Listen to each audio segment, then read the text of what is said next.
Gotta get that tea before you read. I am Kira Scribner, and today I'm going to be reading Cleopatra Life. This is a biography of Cleopatra and kind of debunking a lot of the ways that we look at Cleopatra historically and trying to look more closely at her, especially from a modern view and a feminist view. And I'm really, really excited. I'm reading this with Kara the Wild Book Garden, and she's awesome, and also she's one of my favorite people to talk about books, talk about history, to talk about ideas and philosophy and the way that we look at worlds.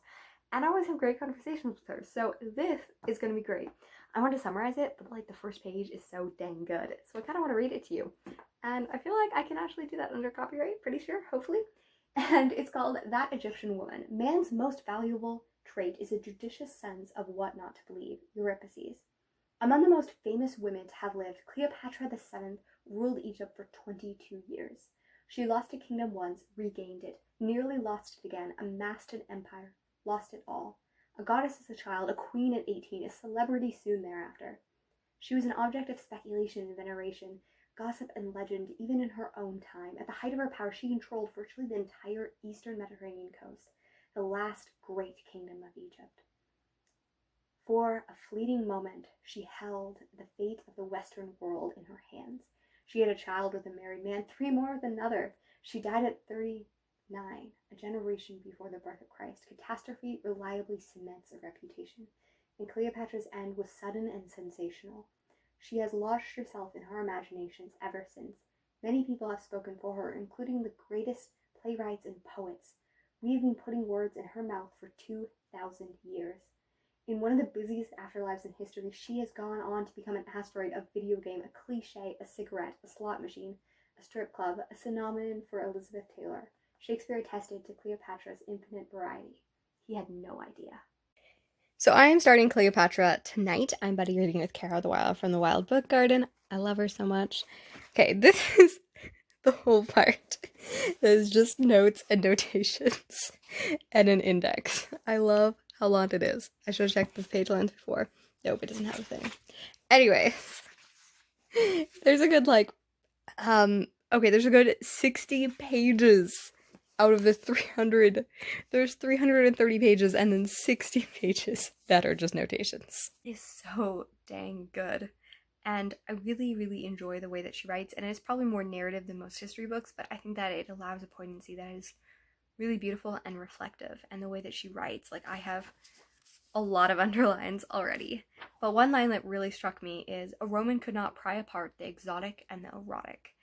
And even though Cleopatra was from Macedonia, so she's Greek, and even though she's a queen of Egypt, a pharaoh of Africa and of the Middle East, she's not that in actual ancestry. But the interesting thing that made me reflect on, especially during the current client moment, is the fact that we talk about fear and fear of Black people or fear of othering and things like that. And what made me really struck with me is the fact that so often when we talk about women, rather than fear, we use eroticism, whether it is Korean women or Vietnamese women during the war, or Black women, like we talk about adulteration, which is looking at like young Black girls as objects of sex or objects of things like that, which are just disgusting. And I think this is very true.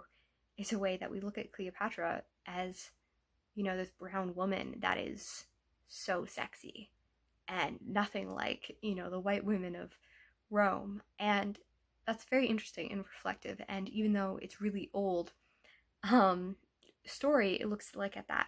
And like it also talks about like a Roman historian was perfectly happy to write off a Judean queen as a mere figurehead, and 6 pages later to condemn her for a reckless ambition, her indecent embrace of authority. And like, I don't know, it's really interesting the way that this book looks at it. And whether you are a transgressive, power-hungry Egyptian queen or a ruthless pirate, you are known for your odious extravagance, your accessories. Iniquity and opulence went hand in hand. And yeah, the way that we villainize women, the way that we villainize others, is similar throughout many generations and many ways and villains. And that's very interesting. And it's very sociological, which I'm enjoying.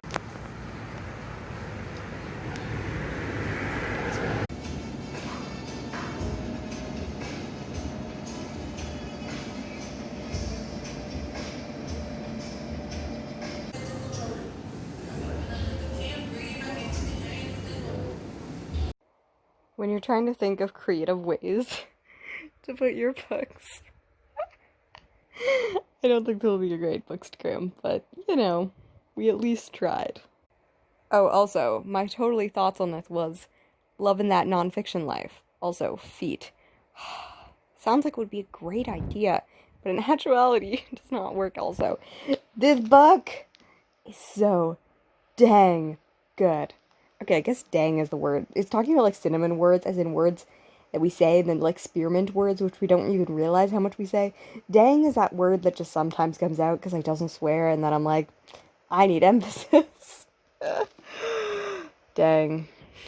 That was not planned. I'm reading this because it's the 80th anniversary, so it has a lot of like stories and background and stuff like that, and it starts with just like some really iconic covers, and then we jump into the first page, which is just, you want to know what I was most afraid of as a kid.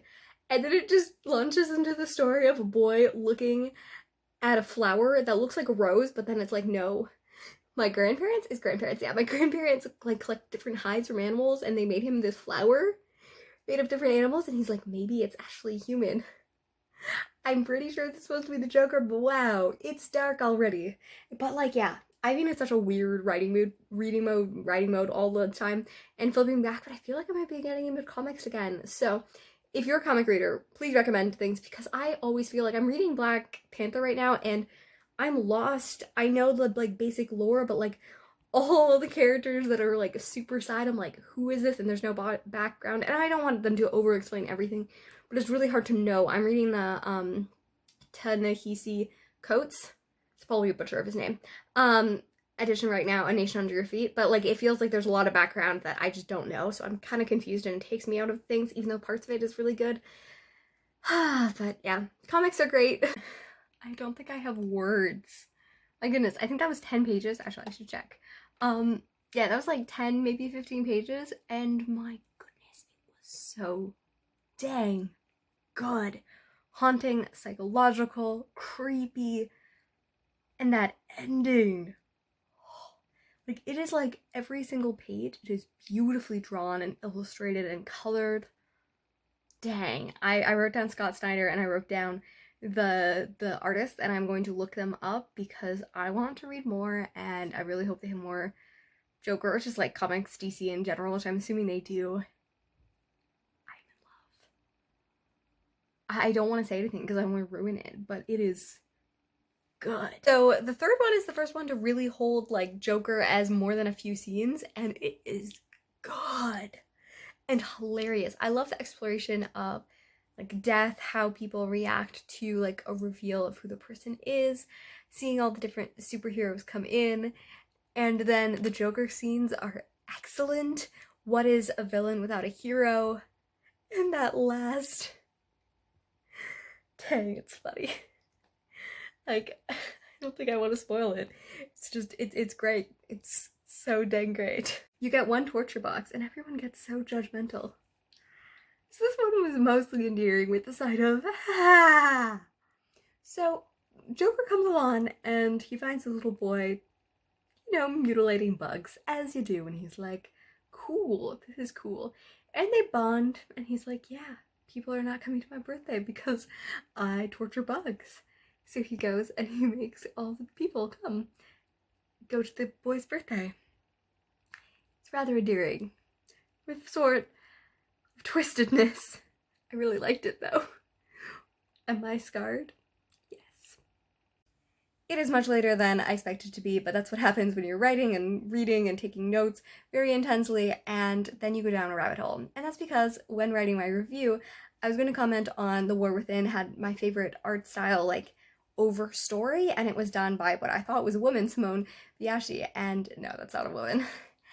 And then I was like, okay, I'm gonna check all the gender neutral. I didn't check the Scott and David's because I hadn't, probably not. And yeah, no. Out of the 50 people listed as creatives who are writers, artists, colors, or letterers, they have one girl. And her name is Jordy, a gender neutral name. Yeah, and she does color, which is cool, but from how I understand comics, I'm no expert, is that there is a writer and then an artist, and then or a penciler, and then someone comes in and colors it. And that's also the one story with like a female lead. And all she did was color, which is cool, good for her, but that does not make me think that she has much actual creative input other than what colors go in. Like, they're already penciled out, the like the letters and everything like that. The words are already there. All she's doing is coloring. Cool. Not really having much input onto the actual stories being told. And then I was like, okay, I'll look at the cover arts and I'll look at the pin-up pictures and stuff like that because they have cool things because it's the anniversary edition. And yeah, there's only 2 more women.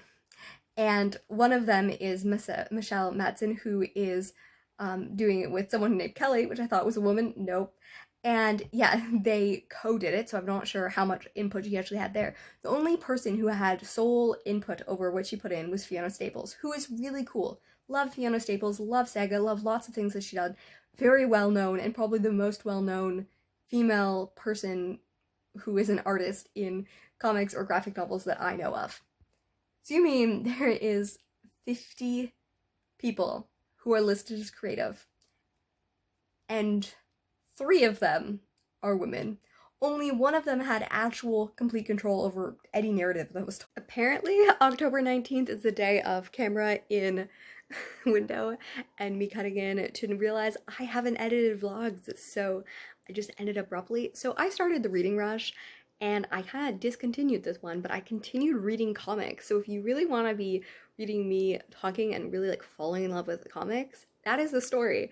Also, I read a lot of comics in September, and it is wonderful, and I feel a little foolish going back because it's great because I have a lot of wonder, but also I knew nothing.